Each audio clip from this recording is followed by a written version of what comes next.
Hello friends, welcome to your own channel daily stock. तो आज मैं फिर से आपके लिए गोदरेज इंडस्ट्रीज़, गोदरेज कंपनी के एक पार्ट को लेके आई हूँ। उसका नाम है गोदरेज प्रॉपर्टीज़। और कल ही मैंने एक वीडियो और डाला था गोदरेज एग्रोवेट करके, तो उसके बारे में प्रॉपर डिटेल मैंने दी हुई है, तो आप वो भी जाकर चेक कर सकते हो और उसके बारे में इंफॉर्मेशन ले सकते हो। तो आज मैं आपको गोदरेज प्रॉपर्टीज़ के बारे में बताने वाली हूँ। आगे बढ़ने से पहले अगर आपने हमारे चैनल को सब्सक्राइब नहीं किया हो तो आप हमारे चैनल को सब्सक्राइब ज़रूर कर दीजिएगा। अब मैं आपको कंपनी के बारे में बताऊंगी कि कंपनी एग्जैक्टली काम क्या करती है। गोदरेज प्रॉपर्टीज़ नाम से पता पड़ता है कि कुछ रियल इस्टेट का काम करती है। तो जैसे कि हम देखेंगे तो कंपनी रियल इस्टेट कंपनी मतलब रियल इस्टेट से जुड़ी हुई है, मतलब लैंड को खरीदना बेचना, प्रॉपर्टीज़ खरीदना बेचना वो काम, और उसके बाद कंस्ट्रक्शन में भी जुड़ी हुई है। तो ये दो चीज़ का काम करती है, कंस्ट्रक्शन और real estate development. In short मतलब क्या होता है कि कोई भी बिल्डिंग, कोई भी प्रॉपर्टी है उसको डेवलप करती है, कंस्ट्रक्ट करती है और फिर उसको सेल करना, और इसका काम है गोदरेज प्रॉपर्टीज़ का। अब हम कंपनी डेटा के बारे में बात करेंगे, जैसे कि मार्केट कैपिटलाइजेशन, पीबी। वैसे मार्केट कैपिटलाइजेशन अगर आप देखोगे तो 32,432.71 करोड़ का इसका मार्केट कैपिटलाइजेशन है। कंपनी भाई लार्ज कैप कंपनी है। इन शॉर्ट ऑलरेडी बहुत सारा ग्रोथ हो चुका है इस कंपनी का। और पी तो आप देखोगे तो आप देखते रह जाओगे। इंडस्ट्री का पी है 21.08 और इसका पी, जो कंपनी का पी है वो है 243.10। मतलब आप इंडस्ट्री के पी से आपको कितना ज़्यादा महंगे भाव में आपको मिल रहा है ये। बुक प्राइस भी देखोगे तो इसका बुक वैल्यू कितना है 190.59 और उसका 6.75 टाइम्स अगर आप करोगे ना, तब जाके आपको ये कंपनी का जो मार्केट का शेयर प्राइस चल रहा है ना वो आपको मिलेगा। इन शॉर्ट कंपनी अभी बहुत महंगे भाव, इसका जो शेयर है वो बहुत महंगे भाव में आपको मिल रहा है। लेकिन बताओ क्या होता है, कुछ कंपनियां होती है जो मतलब कंपनी आपको मतलब अपॉर्चुनिटी आप खो देते हो सस्ते भाव में खरीदने का, तो आप सिर्फ वैसे ही नहीं रह सकते यार हमने अपॉर्चुनिटी खो दी ये वो नहीं। कुछ कंपनियां होती है जो हम महंगे भाव में लेते हैं। IRCTC, मैं IRCTC को इसके साथ कंपेयर नहीं कर रही हूँ, लेकिन IRCTC का अगर आप देखोगे तो लोग अभी भी ऐसे है कि नहीं, हमने भले सस्ते भाव में नहीं खरीदा लेकिन वो महंगे भाव में भी खरीदने को तैयार है। इतने अभी उसका OFS आया, ऑफर फॉर सेल, उसमें भी आप देखोगे 4,500 करोड़ का उनका जो था, और बिड कितने की आई है 22,500 करोड़ की उनकी बिड आई है। मतलब लोग अभी भी ऐसे कि नहीं हमें चाहिए ये शेयर, हमें चाहिए। तो कुछ कंपनियां की इतनी ज़्यादा अच्छी होती, इतनी ज़्यादा अट्रैक्टिव होती कि लोग महंगे भाव पे भी खरीदने को तैयार होते हैं। इसकी डिलीवरेबल्स है 16.98%, मतलब इतने लोगों ने इसकी डिलीवरी ली हुई है। अब हम फाइनेंशियल ट्रेंड देखेंगे। फाइनेंशियल ट्रेंड में आप देखोगे तो अच्छी मतलब रेवेन्यू दिया हुआ है। ये जो लाइट ब्लू कलर का जो बार ग्राफ है वो है रेवेन्यू, कंपनी का सेल्स कितना इंक्रीज हो रहा है वो आपको बताएगा। तो 2017 में इनका था 1.73 थाउजेंड करोड़ का इनका सेल्स था, वो इंक्रीज हुआ है, अच्छा खासा इंक्रीज हुआ है। 2019 तक इंक्रीज हुआ है 3.23 थाउजेंड करोड़ का इनका सेल्स था। लेकिन 2020 में अगर आप देखोगे तो थोड़ी सी कटौती आ गई है कंपनी में, 2.91 थाउजेंड करोड़ पे आ गया है। और अब आप प्रॉफिट देखोगे तो प्रॉफिट में यार 2017 में तो इतना था प्रॉफिट 0.20 थाउजेंड करोड़, और 2018 में इतना गिर गया, जबकि सेल्स कंपनी का बढ़ा है लेकिन प्रॉफिट गिर गया। कंपनी का एक्सपेंडिचर ज़्यादा हो गया। क्यों ज़्यादा हो गया? क्योंकि अब हम ये कैसे बोल सकते कि यार कंपनी का एक्सपेंडिचर ही था और कंपनी ने ग्रोथ के लिए एक्सपेंडिचर किया। अब नेक्स्ट ईयर का प्रॉफिट देखिए, जितना उनका सेल्स है उतना उनको प्रॉफिट भी हुआ है, 3.23 थाउजेंड करोड़ का है और 0.25 थाउजेंड करोड़ का इनका मुनाफा है। इन शॉर्ट बताओ यहाँ पे बात क्या हो रही है कि अगर ये प्रॉफिट के बाद भी अगर कंपनी का प्रॉफिट गिरता, वो प्रॉफिट के बाद अगर कंपनी का अगले साल का प्रॉफिट भी गिरता तो आप समझ जाते कि कंपनी अपने एक्सपेंडिचर्स को नहीं संभाल पा रही है, मैनेज नहीं कर पा रही है कंपनी, और बहुत मतलब 1-2 साल में तो कंपनी लॉस मेकिंग में आ जाएगी या बैंकरप्ट हो जाएगी।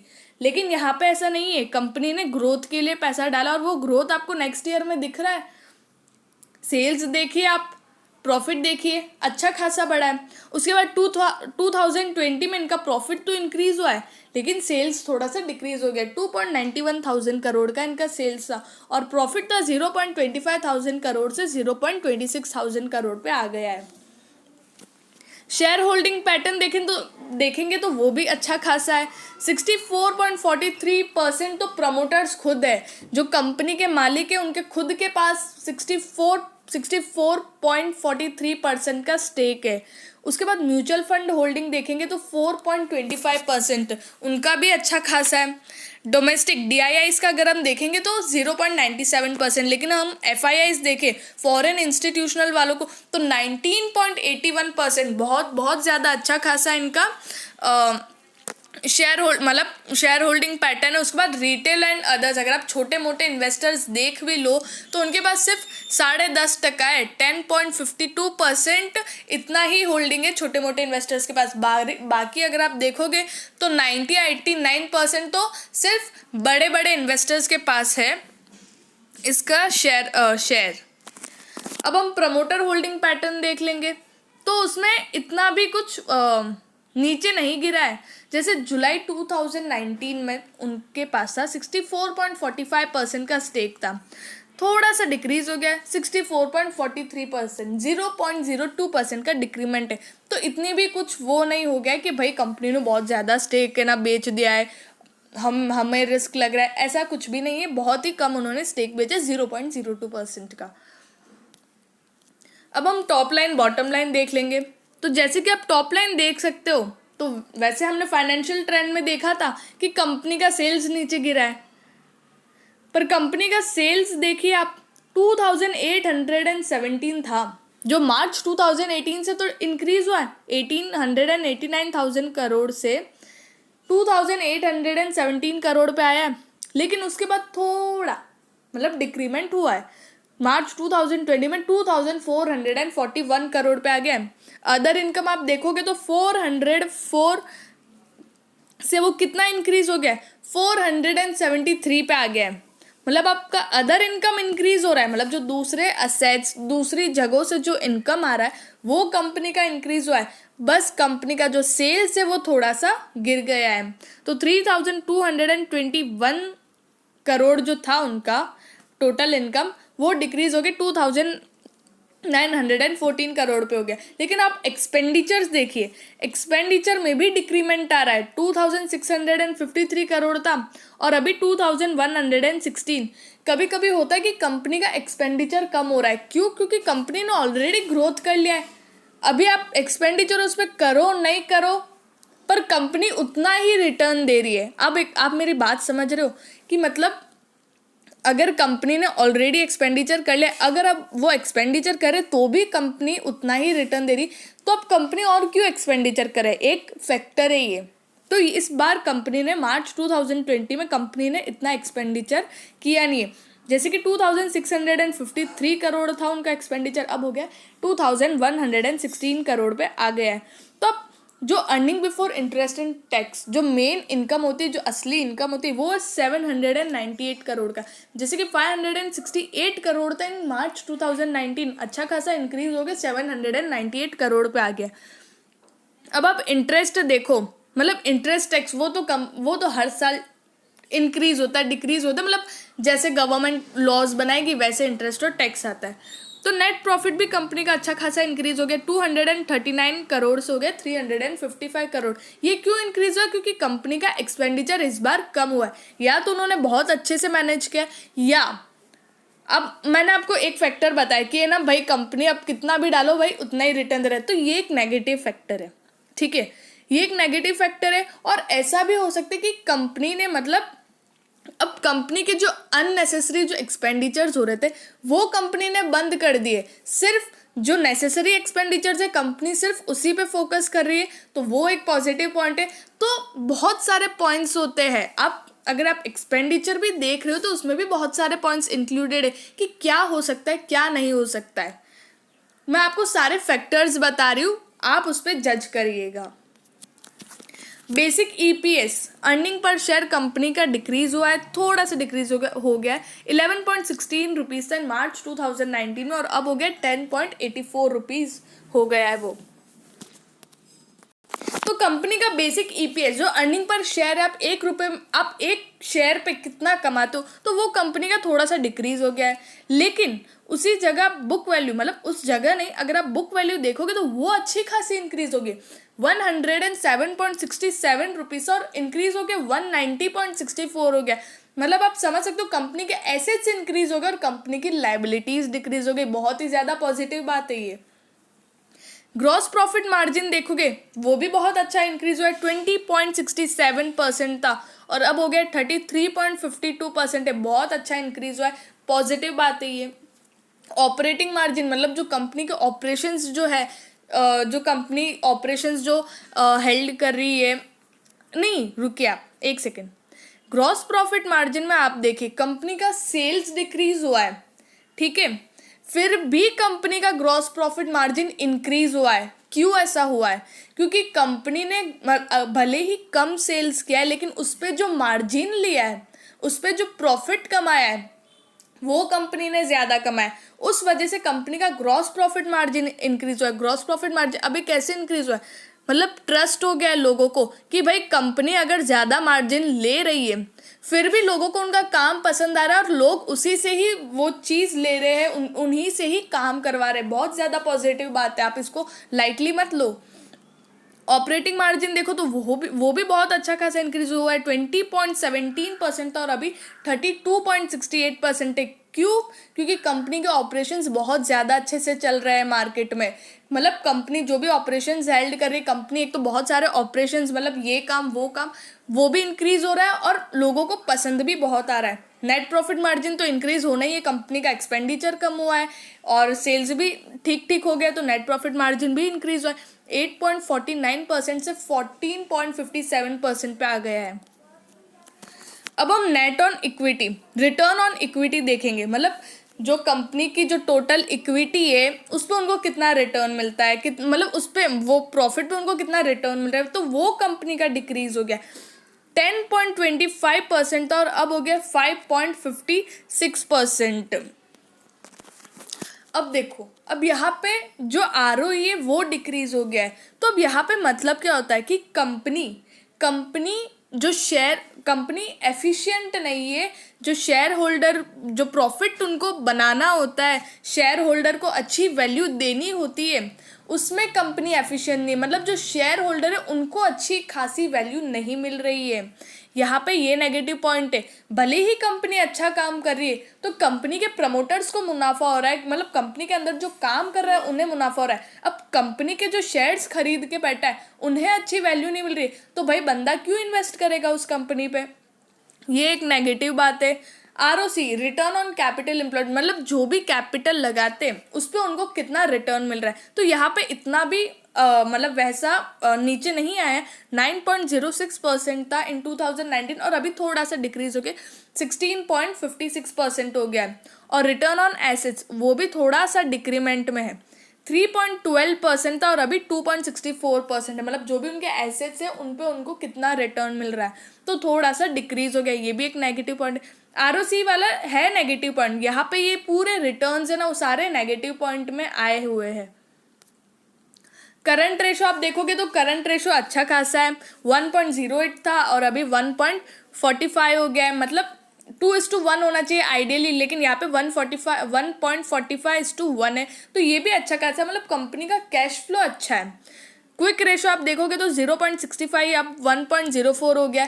कंपनी मतलब अच्छे से कैश है वो अच्छे से रोटेट हो रहा है और कंपनी मतलब डीले नहीं कर रही है कोई भी चीज़। तो और अगर आपको करंट रेशो क्विक रेशो का मीनिंग नहीं पता हो तो हमने इसकी भी वीडियो बनाई हुई है, तो आप डिस्क्रिप्शन लिंक में दिया हुआ है हमने डिस्क्रिप्शन में, तो आप वहाँ जाके देखिएगा। डेट टू इक्विटी कंपनी का बहुत डेट डिक्रीज हो गया है. 1.65 था in March 2018, which decreased to 1.42 in March 2019, and currently now it is 0.67 in March 2020. बहुत ज़्यादा डिक्रीज हुआ है. और डेट टू इक्विटी बहुत इंपॉर्टेंट रेशियो है कंपनी को जज करने के लिए कि कंपनी डेट मतलब कंपनी का डेट डिक्रीज हो रहा है और धीरे धीरे कंपनी डेट फ्री हो जाएगी. बहुत पॉजिटिव बात है ये. और इंटरेस्ट कवरेज रेशियो इंक्रीज हो रहा है. यहाँ पे डिक्रीज हुआ है 3.20 इन मार्च 2018 और 2.43 हो गया इन मार्च 2019, विच इंक्रीज टू 3.59%. यहाँ पे क्या पॉजिटिव पॉइंट है कि कंपनी एफिशिएंट है इंटरेस्ट पे करने के लिए. ठीक है, मतलब कंपनी इतनी मतलब अच्छे से, और इंटरेस्ट कवरेज रेशियो हमेशा इंक्रीजिंग ट्रेंड में होना चाहिए. और जैसे कि इंटरेस्ट कवरेज रेशियो इंक्रीज हो रहा है तो हायर, ये जो इंक्रीजिंग है तो हायर इंटरेस्ट रेशियो क्या इंडिकेट करता है कि जो कंपनी है उनका फाइनेंशियल हेल्थ बहुत ज़्यादा पावरफुल है और बहुत ज़्यादा अच्छा है. और कंपनी के जो भी इंटरेस्ट ऑब्लिगेशंस होते हैं उनको बहुत केपेबली उनको मीट कर लेती है. तो हायर हमेशा जो इंटरेस्ट कवरेज रेशियो वो हाई होना चाहिए.